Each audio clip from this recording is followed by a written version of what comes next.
pas c'est tout déjà faire trop au nom de la tard. liberté d'expression, Non. de la liberté de recherche. On ne peut pas accueillir, comme on l'a fait, et d'ailleurs l'événement a été annulé au Collège de France, des supporters du Hamas. Ça n'est pas possible. La liberté, on ne peut pas dire n'importe quoi non plus. On ne peut pas faire de l'apologie du terrorisme. Donc je pense il y a un grand ménage à faire dans les universités. J'ai grandi en Belgique, je suis née d'une famille musulmane, l'aînée de 8 enfants à Bruxelles. Et donc, on a grandi dans cet imaginaire-là. On a été éduqués par les mosquées, on a été éduqués par des prêches, on a été éduqués par des professeurs de religion islamique dans les écoles publiques, puisqu'en Belgique, les écoles publiques, il y a des cours de religion qui sont donnés. J'ai eu un professeur de religion islamique qui était frère musulman. En fait, je me rends compte que nous ne connaissons pas du tout Israël, on ne connaît pas les Israéliens, on ne connaît pas les Juifs, uniquement à travers les insultes, etc. Là, moi, j'ai voulu surtout venir pour pouvoir filmer, pour pouvoir montrer d'abord aux musulmans. Vous dites que c'est un pays d'apartheid, etc. Mais regardez, qu'est-ce qui est réellement Israël ? Nous avons le plaisir d'accueillir Florence Bergeaud-Blacker, qui est docteure en anthropologie, chargée de recherche au CNRS, présidente au Centre européen de recherche et d'information du frérisme. Bien sûr, on rappelle son ouvrage qui a été un best-seller, Le frérisme et ses réseaux, l'enquête, voilà, couronné par un prix, la Revue des Deux Mondes. Elle n'est pas seule, elle est avec Fadila Maouroufi, voilà, qui est cofondatrice et directrice de l'Observatoire européen des fondamentalismes et des cafés laïcs à Paris et à Bruxelles. C'est une femme de terrain, courageuse, travailleuse sociale. Toutes les deux sont courageuses d'ailleurs, on est ravis de les accueillir. Bonjour. Bonjour. Bienvenue. Bonjour. Voilà, Fadila et bien sûr Florence Bergeaud-Blacker. Alors, vous êtes en Israël parce que vous avez voulu, en tout cas vous, Florence, soutenir, on va dire, vos collègues universitaires qui sont vilipendés, qui sont boycottés. C'est voilà, le mot simplement. boycott. Effectivement, ces boycotts des universitaires ont commencé il y a déjà pas mal de temps, mais se sont accrus, notamment après le 7 octobre, ce qui paraît très contre-intuitif. Et pourtant, aujourd'hui, ce sont les collègues juifs, les collègues israéliens, je dis bien les deux, qui sont l'objet d'ostracisme à l'intérieur même du monde académique, ce qui s'explique assez bien puisque le monde académique, les universités en France et en Europe et même aux États-Unis, on l'a vu, sont devenus des lieux d'entrisme et d'infiltration des frères musulmans du frérisme. Donc ce que j'ai voulu faire en venant ici, c'est participer à une délégation de chercheurs autour du RRA, c'est le réseau de recherche contre l'antisémitisme mené par Céline Masson. Donc nous sommes venus à une dizaine de chercheurs.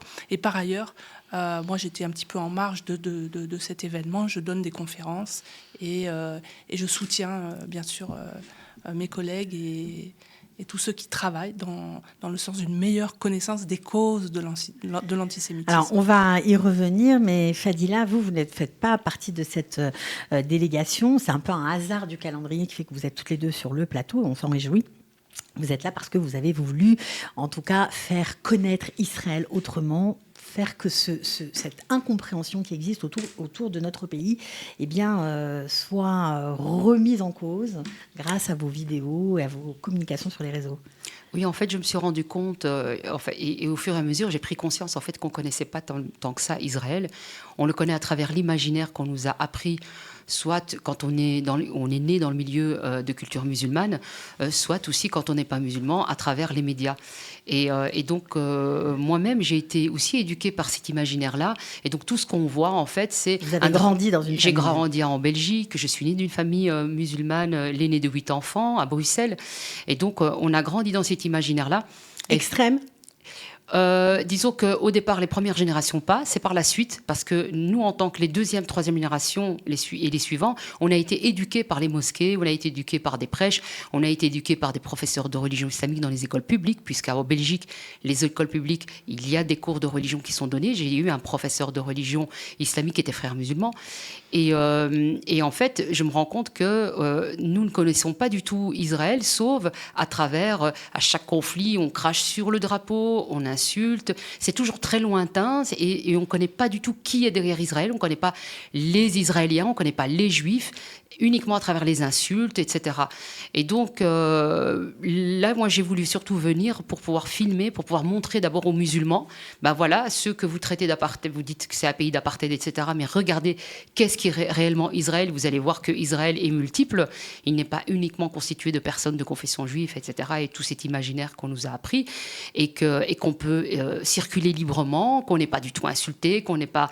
Voilà, ça se passe bien, aussi bien, et même parfois même pire, parce qu'on se rend bien compte que voilà, qu'il y a aussi la gauche, un peu les mêmes travers que chez nous en Europe, donc c'est des semblables. Et donc moi, c'est ce que j'ai envie de montrer, c'est de faire connaître Israël, lui donner un visage humain avec des caractéristiques humaines, pour qu'on le comprenne. Alors, Florence, vous nous avez parlé des causes de l'antisémitisme, de l'antisionisme. Vous essayez de les détailler. Est-ce qu'on peut lutter vraiment contre l'antisémitisme et l'antisionisme aujourd'hui ? Oui, en luttant contre ces causes, et j'insiste vraiment là-dessus. Moi, j'étais très surprise après le 7 octobre, quand on a découvert qui était responsable, le Hamas en particulier, le djihad islamique, mais le Hamas, qui est quand même la représentation des frères musulmans dans la région.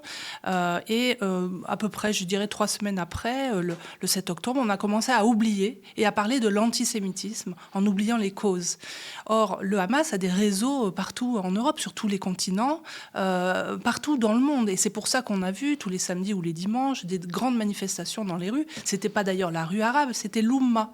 C'était les réseaux activés en fait par les frères musulmans qui sont là, qui sont dans le monde depuis longtemps et qui ont utilisé des méthodes comme celle du boycott. BDS par exemple, c'est typiquement un mouvement de boycott réislamisé qui a donc tissé ses réseaux pendant des années. Mais c'est une émanation des frères musulmans évidemment. Voilà, en dehors du monde musulman. Et c'est ça qui s'est levé. Et au lieu de regarder en fait quelles étaient ces causes-là, ces liens justement entre qu'est-ce qui faisait que du Hamas on se trouvait à Kuala Lumpur, à Paris ou à Johannesburg dans les rues, qu'est-ce qui a lié tout ça? Eh ben non, on a commencé à parler d'antisémitisme, des gens ont commencé à dire oui, mais on voit bien que la gauche est antisémite, ah non, ça c'est plutôt la droite qui est antisémite, etc. C'est devenu un objet politique de dispute. Et là, on n'est pas efficace. Il faut reconnaître qu'aujourd'hui, ce qui vraiment met le feu à l'antisémitisme, l'antisionisme, ce sont les frères musulmans, ce sont les mouvements islamiques. Et donc, si on ne combat pas ça, on n'arrivera à rien. Il faut quand même aussi préciser que tous les gens, tous les intellectuels, les académiques qui travaillent sur ces sujets-là, en Europe ou aux États-Unis, sont tous menacés. Et donc, on est une poignée à travailler sur ces sujets, une poignée. Et vous aussi, d'ailleurs, vous êtes menacés. Oui, voilà. Moi, je suis moi-même menacée et protégée, heureusement, par mon gouvernement. Mais on est si peu, alors que c'est un sujet planétaire. Donc c'est incompréhensible, cet aveuglement. Et c'est ça que j'essaie d'expliquer aussi. On a tout un espace de connaissance qui est à combler. Il faut essayer de comprendre ce qui nous arrive. Et ça, c'est quelque chose de collectif. C'est-à-dire que tous les pays, que ce soit Israël, les Européens, nous devons nous mettre ensemble pour essayer chacun d'apporter un morceau du puzzle. Alors, comment on fait justement pour essayer de dénoncer ou en tout cas d'arriver à comprendre tous ces mécanismes qui font que les islamistes sont de plus en plus présents dans la sphère publique. Il y a bien sûr du clientélisme politique, on imagine. Ça ne s'est pas démenti malgré les années, malgré les attentats que l'Europe a connus. Ça paraît fou. Alors déjà, ce qu'il faut comprendre, c'est qu'il y a 2 types d'islamisme, si on peut dire. Nous, on a beaucoup parlé du djihadisme. Je vois les photos qui sont derrière nous. C'est le djihadisme violent, c'est celui qu'on connaît presque le mieux.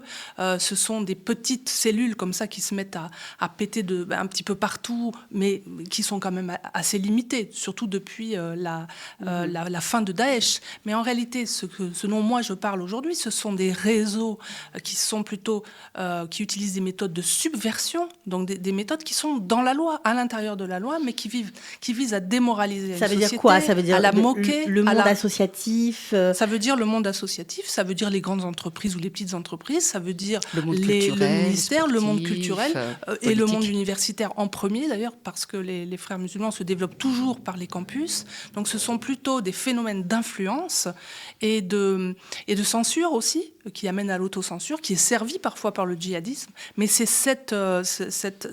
c'est ce qui crée en fait l'atmosphère. On parle de djihadisme d'atmosphère, mais qu'est-ce qui crée cette atmosphère? Eh bien, ce sont en particulier les réseaux fréristes. Ils sont très puissants à le faire, et ils sont d'autant plus puissants qu'ils ont des alliés. Les alliés dans la gauche radicale, les alliés auprès du wokisme, qui sont des populations silencieuses, qui ne savent pas où se tenir, qui sont culpabilisées, le décolonialisme, etc. Donc les frères ont d'énormes ressources, aussi parce qu'ils ont pensé la façon dont ils allaient attaquer les sociétés démocratiques sécularisées en faisant très différemment de ce qu'ils font ici, en n'utilisant pas les armes, mais en utilisant des armes intellectuelles, en fait, pour nous démoraliser. Alors, qu'est-ce que vous rencontrez, vous, Fadila, qui est une femme de terrain? Vous êtes, je le répète, travailleuse sociale, vous êtes aussi anthropologue. Quelles sont les voix que vous rencontrez? Alors, ils sont très divers. D'abord, on a beaucoup de gens qui sont issus de la culture musulmane, soit des ex-musulmans, mais il peut y avoir aussi quelques personnes qui sont musulmanes et qui ne sont pas totalement d'accord avec ce qui se passe, avec toute l'idéologie islamiste derrière et la haine qui est propagée. Le problème, c'est que nous n'avons pas ce soutien de ceux qui sont censés défendre la liberté, de défendre nos démocraties, etc. Donc, ceux qui ne sont pas musulmans. Pourquoi? Parce que, comme elle le dit très justement, c'est que les frères musulmans viennent avec le sourire, ils rassurent, parce qu'ils ont compris, ça fait plus de 40 ans, qu'ils ont étudié les méthodes des Occidentaux, qui savent comment ils fonctionnent, etc. Donc quand vous allez avoir un attentat comme celui qui est perpétré par Daesh, etc., c'est qu'eux vont venir en bons sauveurs, parce que les gens sont terrorisés, et ils viennent en disant, mais vous inquiétez pas, nous on est là, il n'y a pas besoin de guerre, on va faire en sorte que les jeunes vont se calmer, etc. Mais ce qu'ils n'ont pas compris, c'est que c'est eux qui nourrissent cette haine-là. Oui. Et qu'après, vous allez avoir des individus... C'est insidieux, en fait. Complètement, très cachés, insidieux, avec le sourire. Moi, j'ai vu, par exemple, comme le sourire du maire de New York. Bon, il n'est pas frère musulman officiel, mais disons que... c'est un frériste. Oui, voilà. Quand j'ai infiltré les femmes, par exemple, les femmes sœurs musulmanes, eh bien, vous aviez des femmes musulmanes qui étaient contre ce qui se passait, donc les départs en Syrie, etc. Elles avaient peur pour leurs enfants. Les sœurs qui étaient là et qui donnaient cours, elles disaient avec le sourire, mais vous savez, un jour ou l'autre, on va devoir exterminer les juifs et les homosexuels, mais avec le sourire et calmement. Et ces femmes ne réagissaient pas parce que c'est ça qui fait que le fait qu'elles avancent de cette manière-là, lentement. Mais ça, c'est quand elles s'adressent à des musulmans. Mais quand elles vont s'adresser à des mécréants, ils vont même pas le dire, ce que je viens de vous dire. C'est qu'ils vont plutôt dire, nous, vous inquiétez pas, on est pour la démocratie, on veut avancer de cette manière-là, etc. Et on va faire en sorte, ensemble, d'avancer pour le vivre ensemble et pour qu'on puisse être ensemble. Et on les retrouve aussi bien avec la communauté juive. Ils vont vous dire, on va lutter contre l'antisémitisme, alors qu'en réalité, ils veulent juste utiliser cette direction-là pour pouvoir ensuite imposer l'islamophobie et puis effacer l'antisémitisme. C'est comme ça qu'il fonctionne. Et ça, Florence l'explique très bien dans son ouvrage. Ouais, ça paraît fou que ce soit tellement instrumentalisé, quoi. C'est-à-dire qu'il faut bien comprendre qu'ils ont un plan, un programme. Il y a 3 dimensions, une vision, une identité suprémaciste et un plan. Le plan de Dieu, il faut l'accomplir et pour ça, il faut rendre la société charia compatible avant qu'elle se donne naturellement à l'islam, puisque pour eux, c'est forcément la religion de la fin du monde. Et donc, cette vision, cette idéologie, on ne l'a pas assez travaillée.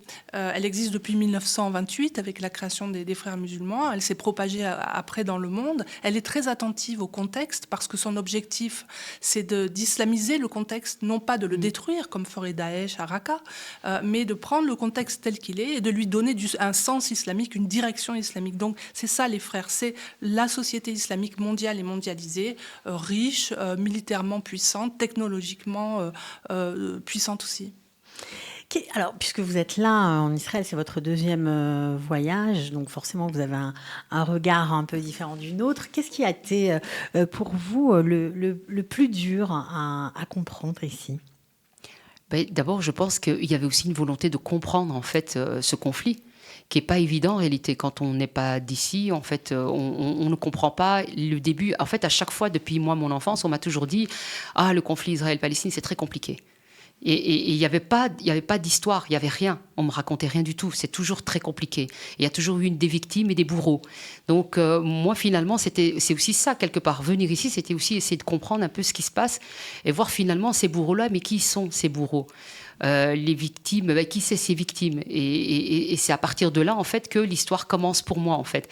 Bon, elle n'est pas terminée, hein. Je continue encore à faire mon cheminement pour essayer de comprendre, pour essayer de voir un peu qu'est-ce qu'Israël, etc.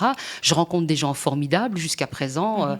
On discute, on échange d'une manière très honnête et d'une manière vraiment, je dois dire, assez...